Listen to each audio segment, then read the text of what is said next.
લખનભાઈ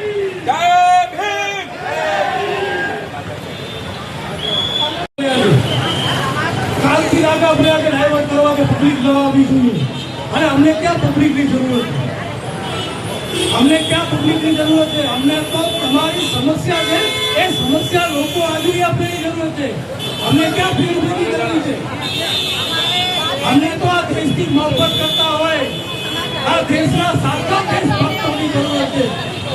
કચ્છમાં જ્યારે મળી શકે એવા માણસોની જરૂરત છે. અમને પબ્લિકની જરૂરત નથી.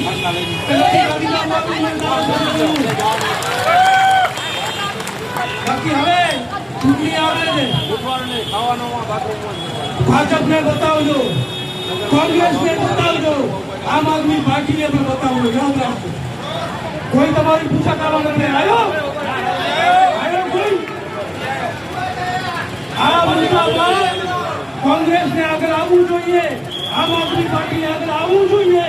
નથી આવ્યા, નથી આવતા. આ નાલાયક વિપક્ષના કારણે સત્તા પર ઉછળી રહ્યો છે. જ્યારે પહેલી વખત અહીંયા આદિપુરમાં આવ્યો અને ગાંધીધામમાં ગયા, એના પછી જિગ્નેશ મેવાણી ત્યાં જંગલેશ્વરમાં ગયો, એના પછી આમ આદમી પાર્ટી વાળા જંગલેશ્વરમાં ગયા, પછી ગયા લખનપુર અહીંયા આવ્યો, પછી એથી પહેલા ક્યાં ગયા હતા? ક્યાં ગયા હતા કોંગ્રેસ વાળા, આમ આદમી પાર્ટી વાળા? તમારા વિપક્ષના નાલાયક કાર્યકર્તાઓના કારણે આજે ક્યાં છે કોંગ્રેસ વાળો? છે કોઈ છે પદાધિકારી છે કોંગ્રેસ વાળો? કોઈ? યાદ રાખજો આ વાતને પણ. ભાજપ વાળા તો મારવા જ બેઠા છે અને મારશે. હજી યાદ રાખજો, આજે રેલી એના માટે છે કે આવનારા દિવસોમાં બીજાના ઘર ન તૂટે. આ ઘર અહીંયાથી તૂટ્યા તો હર્ષસંઘવી સાહેબ એટલું યાદ રાખજો કે આખા કચ્છમાં મીઠાનો 2 નંબરનો કારોબાર બંધ થશે. ગાંધીધામની પોલીસ જાણે છે જનતા રેલો થઈ જઈ, દારૂના અડ્ડાએ બંધ થશે, બેન્ટો નાઇટ, લીગ નાઇટ, ખનીજ ચોરીના ધંધાએ બંધ થશે. જો આ ઘર આ લોકોના તૂટ્યા તો, આ લોકોના ઘર તૂટ્યા તો સૌથી પહેલા એ કામ કરશું કે ભાજપના લોકો જેટલા ગેરકાનૂની બંગલા બનાવીને બેઠા છે સારાનો ફેરે એના બોલાવશું. પહેલા એના બોલાવશું ભાજપ વાળાના જે ગેરકાનૂની બંગલા બનાવીને બેઠા છે. અમુક લુખ્ખાઓ સોશિયલ મીડિયા ઉપર મેસેજ લખે કે મફતમાં, આપણે તો મફતમાં રહીએ છીએ, આપણે મફતમાં રહીએ છીએ. અમુક લુખ્ખાઓ કોમેન્ટ કરતા હોય કે આટલા વર્ષ તો મફતમાં આપ્યું, અને તારા દાદાને પૂછા કર, તારો દાદો પણ અહીંયા મફતમાં જ લીધું છે. તારા દાદાએ મહેનત કરી, તારા બાપે મહેનત કરી, અને તું સોશિયલ મીડિયામાં ઉછળા, બીજું કાંઈ નથી. તારા દાદાને મફતમાં જમીન મળેલી સરકારે આપી છે અને કાયદો છે. કોઈના બાપની તાકાત નથી મકાન ખાલી કરાવી શકે, પણ આપણી કમજોરી છે. આપણે લડવાની જરૂર છે.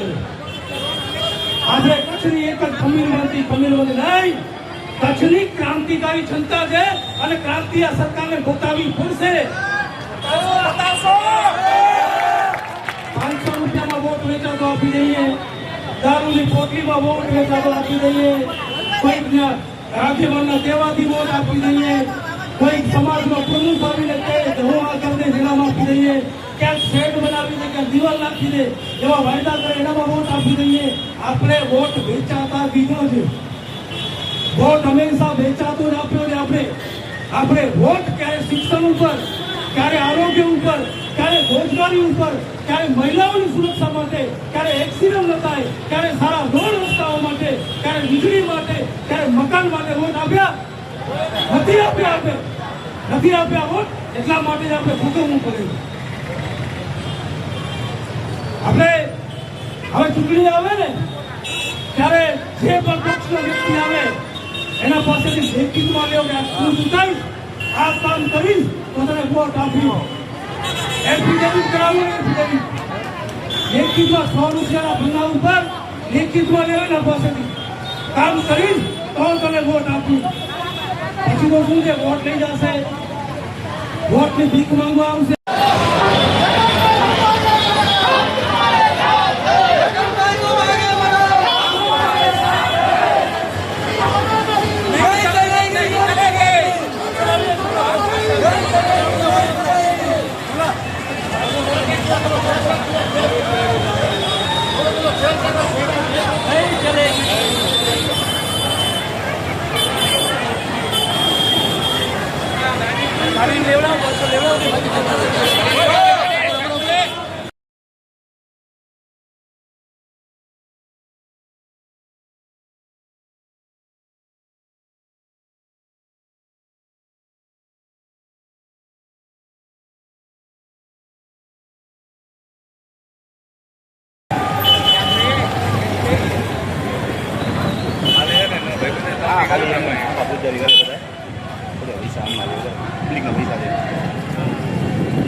છાતી ઉપર કરીને બંગલા બનાવો ભાજપ વાળાના નહીં ચાલવા દે. હજી કહું છું ગાંધીધામની જનતા જાગી જાય. આવા જાતિવાદી કમિશનર અહીંયા કરે જ્યાં સુધી હશે ત્યાં સુધી સુંદરપુરી ખાલી થશે, મહેશ્વરી નગર ખાલી થશે. આ લોકોને જ્યારે જમીન અને જંગલ ઉપર અદાણી, અંબાણી, ટાટા અને બિરલાને આપી દેવું આપી દેવું છે. આ વાલ્મીકી સમાજ નહીં જુએ, આ મેઘવાણ સમાજ નહીં જુએ, આ દરબાર સમાજ નહીં જુએ, આ ક્ષત્રિય બ્રાહ્મણ વૈશ્ય કઈ નહીં જુએ. આ તો બુલડોઝર ચલાવશે બધા. બધાને આ સામાજિક તત્વોની ગણતરી કરી છે. હજી કહું છું ગાંધીધામને થાકી જાઓ, બધા ગયા તો ગોવાના વાળા આવશે. અમીર વંશી પ્રજા શું કરી લેશે ભાજપ વાળા? શું કરશે? આજે રેલી કાઢી, હથિયાર ભોગવી, લખન દુવા સામે શું કરી લીધું ભાજપે? કોઈએ કાંઈ કીધું? આ પોલીસ પણ જાણે છે કે લખન દુવા નહીં, આખો ગાંધીધામ સાચો છે કે ઘર ન તોડવા જોઈએ. ગાંધીધામ પોલીસનો ધન્યવાદ કે સવારના 11 વાગે અમારે નવીનભાઈ રેલીની પરમિશન માટે ગયા અને 4 વાગે પરમિશન મળી. તમારો ખૂબ ખૂબ આભાર.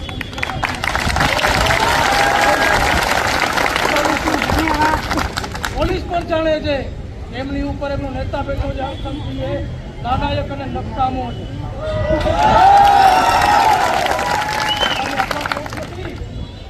એ જાતિવાદી માણસ છે. જંગલેશ્વરમાં જે મકાનો તૂટ્યા ત્યાં ખાલી મુસલમાનો હતા. 18 આલમના મકાન તૂટ્યા. જેવી રીતે અહીંયા સુંદરપુરી ન તૂટે, મહેશ્વરી નગર ન તૂટે, ગાંધીધામ જે ગાંધીધામ છે ગાંધીધામ બનાવ્યું છે એના ઘર ન તૂટે એના માટે જાગી જશે. ઘણા લોકોને એમ લાગશે કે અમારે તો કાયદેસર મકાન ભયા એવો કાયદો લઈ આવશે 5 વર્ષ પછી કે અમે તમને સરકારે તમને રેન્ટ ઉપર જમીન આપેલી છે. સત્ય વિગત યાદ રાખજો. આજે આટલી મોટી સંખ્યા સાથે અહીંયા આવેલા છો, શું વિષય છે? આપની શું માંગ લઈને આપી આવ્યા છો? ગુજરાત આખામાં જે રીતે ગરીબ માણસોના ઘર તોડીને સરકાર બૂમો પાડી હતી, એવી જ રીતે આદિપુર વિસ્તારમાં જે 700 પરિવાર રહે છે, 150 થી 200 મકાનો તોડવાની નોટિસ જે મહાનગરપાલિકા ગાંધીધામ દ્વારા આપવામાં આવી છે, એના સંદર્ભમાં, એના વિરોધમાં ગરીબોના ઘર ન તૂટે અથવા વિકાસના નામે જો તમે ઘર તોડી રહ્યા તો અમને કાયદેસર કોઈ જગ્યાએ પ્લોટ આપો, એ સંદર્ભે આજે હજારોની સંખ્યામાં અલગ અલગ સમાજમાંથી કહેવાય કે ગાંધીધામની લગભગ દરેક સમાજના લોકો આ આંદોલનમાં જોડાયા છે. આ લડત કોઈ રાજકીય નથી, આ લડત જે માનવતાની, કે જો માણસો જ રહેવા માટે મકાન નહીં હોય અને માણસો જ આ દેશમાં બચશે નહીં તો દેશભક્તિ શું કરે અને માનવતા શું કરે? આજે પાકિસ્તાનથી સીમા હેદર કરી અને એ અનડાયરેક્ટલી ભારત દેશની સીમા પાર કરીને ભારતમાં આવી જાય, એને છત મળી જાય, ઘરવાળો મળી જાય અને ઘર મળી જાય. પછી બાંગ્લાદેશની પૂર્વ પ્રધાનમંત્રી જેને નાતો મારી અને બાંગ્લાદેશથી કાઢી નાખવામાં આવ્યા છે, એને અહીંયા કને રહેવા માટે ભારત દેશમાં આશરો મળી જાય તો ભારત દેશના લોકોના મકાન તોડવાનો મતલબ શું? કે તમારો જે દેશભક્તિ છે એ ખરેખર પાકિસ્તાન કે બાંગ્લાદેશ પ્રત્યે છે કે ભારતના નાગરિકો પ્રત્યે છે? અને ગાંધીધામના, કચ્છના અને ગુજરાતના નેતાઓ, ભાજપના નેતાઓ એ સાબિત કરે કે ભાઈ ખરેખર દેશભક્તિ તમારી કોના પ્રત્યે છે. આમ તો મીડિયામાં તમે કહો છો કે પાકિસ્તાન ચાલ્યા જાઓ, બાંગ્લાદેશ ચાલ્યા જાઓ, જ્યારે પાકિસ્તાન અને બાંગ્લાદેશના લોકોને તમે આશરો આપો છો અને ભારતના લોકોના તમે ઘર છીનો. તમારા માધ્યમથી એક વસ્તુ કહે કે હર્ષ સંઘવી સાહેબ બહુ મોટી મોટી વાતો કરે છે. 2-3 ક્લિપો એમની કાલે જોઈ. ઘર તોડવા, જંગલેશ્વરમાં જે બનાવ બન્યું છે, મકાનો તોડવા બહુ દુઃખદ છે. દરેક સમાજના લોકો ત્યાં રહે છે અને એમને તોડવામાં આવ્યા. ખરેખર હર્ષ સંઘવીમાં જો ખુમારી હોય સાચી અને એ ખરેખર એ લાયક હોય, એ પદના લાયક હોય તો કચ્છમાં ગૌચર જમીન ખાલી કરી દે. ગરીબોના મકાન પછી તોડે. કચ્છમાં ગૌચર જમીન ખાલી થઈ ગઈ તો હું પોતે બુલડોઝર લઈને પહેલે મારું જે કાયદેસર મકાન છે એનું તોડી નાખીશ. મારું કાયદેસર મકાન કચ્છમાં ગૌચર જમીન ખાલી કરાવે, હું મારું પોતાનું કાયદેસર મકાન બુલડોઝરથી મારા ખર્ચે હું તોડી નાખીશ. આ મારી જબાન અને આ મારો ચેલેન્જ આપના માધ્યમથી હશે. સ્થાનિક જનપ્રતિનિધિઓ છે, ચૂંટાયેલા ધારાસભ્ય છે કે સાંસદ સભ્યશ્રીને આ બાબતે કોઈ વાત કે રજૂઆત કરવામાં આવી છે કે કેમ? જનતાનો જનપ્રતિનિધિ વોટ માંગવા જતો હોય ત્યારે દરેક વિસ્તારની એને જાણ હોય છે સમસ્યા. એમને જાણ કરવાની કોઈ જરૂરત નથી હોતી. એ મીડિયા એમના માધ્યમથી એમને મેસેજ મળે છે, તંત્રમાં આવેદનપત્ર કે અરજી આપીએ જે મળે છે. આઈબી એનઆઈબીના લોકો પણ એમને રિપોર્ટિંગ કરતા હોય છે. આ લોકોને જાણ ન હોય એવું ત્યારે બને જ નહીં. આ તો શું છે કે ભાઈ ટિકિટની લાલચમાં ત્રીજી વાર મળી તો ચોથી વાર મળશે, બીજી વાર મળી તો ત્રીજી વાર મળશે. આ લાલચમાં ક્યાંક ને ક્યાંક પ્રજાનું હિત છોડી અને પાર્ટીના અને વ્યક્તિગત હિતમાં કામ કરી. અંતે આપ શું કહેવા માંગશો? અંતે બસ એટલું કહેવા માંગીશ ગાંધીધામની જનતાને કે આજે આદિપુરમાં જીઆઈડીસી વિસ્તાર તૂટવા જઈ રહ્યો છે. કદાચ તોડી પણ નાખે જાતિવાદી લોકો. આપણે સુંદરપુરી, મહેશ્વરીનગર અને અન્ય જે વિસ્તારો છે હજી બચ્યા છે, ભવિષ્યમાં એ ન તૂટે એના માટેના પ્રયત્નો કરવા. કચ્છની ખમીરવંતી જનતાને હવે કચ્છની ક્રાંતિકારી જનતા બનવું પડશે. ઘરોઘરથી ક્રાંતિકારી લોકોને ઊભા થવું પડશે. આપણું શિક્ષણ, આપણું આરોગ્ય, આપણું રોજગારી ખતમ થઈ ગઈ. હવે ઘર છીનવી નાખશે તો ક્યાં થશે? આજે આખી જિંદગીની કમાણી આ લોકો એક ઘર બનાવવામાં નાખી દીધી અને 60 વર્ષથી રહે છે. ત્યારે આ લોકો ક્યાં ગયા? ત્યારે કેવું જોઈએ કે આ જમીન નગરપાલિકાની છે, તમે અહીંયા આગળ દબાણ નહીં કરતા. ગટર આપી, વીજળી આપી, પાણી આપી, સરકારી ગ્રાન્ટોમાંથી એમને સંડાસ બાથરૂમ બનાવીને આપ્યા છે. એનો મતલબ કે સરકારી પૈસાનો પણ દુરુપયોગ થઈ ગયો છે. પહેલે ખરેખર સજા તો એ લોકોને મળવી જોઈએ, તેમને મળવા દીધી. બીજું છે એમણે ગ્રાન્ટ આપી એને સજા મળવી જોઈએ, એમના ઘર તૂટવા જોઈએ. વીજળી આપી એના ઘર તૂટવા જોઈએ. એટલે આપ સૌને એક જ આપના માધ્યમથી કહેવા માંગીશ કે ભાઈ 40 ફૂટની જગ્યા છે, ભલે લઈ લો, કાંઈ વાંધો નહીં, પણ પાછળનું જે જગ્યા છે એ તોડવામાં ન આવે, ઘર કોઈને ખાલી કરવામાં ન આવે. અને જો એવું કરો તો એક જગ્યા વ્યવસ્થિત આપો. આ બે જ માંગણી છે. એક કે મકાન ખાલી ન કરાવો, આગળનું 40 ફૂટ છે એ લઈ લો. બીજું ટાંકો તોડો તો તેથી પહેલા આ લોકોને 700 પરિવારોને રહેવા માટે સગવડ કરી દો. અન્યથા બહુ ઉગ્ર આંદોલન થશે. હવે આ શાંતિથી બેસવાવાળી જગ્યા. આજે આપ કમિશનરશ્રીને મળવા આવ્યા હતા, પરંતુ કમિશનરશ્રી અત્યારે હાજર નથી. તો હવે આગામી આપનો શું રસ્તો રહેશે? કેવી રીતે રજૂઆત કરશો? અમે લિખિત રજૂઆત કરવા આવ્યા છીએ. આવેદનપત્ર બે છે અમારી પાસે, એક કમિશનર સાહેબનું છે અને એક ધારાસભ્યશ્રીનું છે. બંને નથી મળવાના. મને પહેલે જ્યાં લખન દુવા હોય છે ત્યાં ડર હોય છે આ અધિકારીઓ.